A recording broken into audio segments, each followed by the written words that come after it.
बिस्मिल्लाहिर्रहमानिर्रहीम। मेरे सामईन अस्सलामु अलैकुम वरहमतुल्लाहि वबरकातुहू।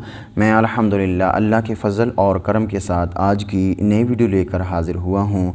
सामईन, हमारी आज की वीडियो तालिब इल्म की फ़जीलत के हवाला से है। हमारी इस वीडियो को आखिर तक वॉच कीजिएगा, इंशाअल्लाह ताला बहुत ही फ़ायदा होगा। सामईन, वीडियो को शुरू करने से पहले हमारी छोटी सी गुजारिश है, अगर आप हमारे इस चैनल पर नए हैं तो हमारे इस चैनल को सब्सक्राइब कर दें, लाइक कर दें और साथ जो बेल का बटन है उसको ऑल पर प्रेस कर दें ताकि हमारी हर नई आने वाली वीडियो आप तक बर वक्त पहुंचती रहे। सामईन, हम अपनी वीडियो को शुरू करते हैं टाइम को ज़ाया किए बगैर। तालिब इल्म की फ़जीलत, वो भी हदीस पाक की रोशनी से। हज़रत अनस बिन मालिक रज़ियल्लाहु ताला अन्हु से रिवायत है, फरमाते हैं कि हुज़ूर अलैहिस्सलाम ने इरशाद फरमाया, मन खरजा फ़ी तालिबिल इल्मी फ़हुव फ़ी सबीलिल्लाहि हत्ता यारिजा।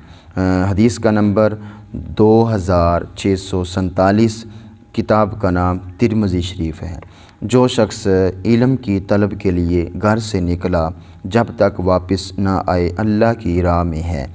इस हदीस मुबारक के पेश नज़र तालिब इल्म को मुजाहिद की तरह अजर सवाब मिलता है और जब तकमील के बाद वापस जाए तो वारिस अंबिया अलैहिमुस्सलाम होने की वजह से उसका दर्जा बढ़ जाता है।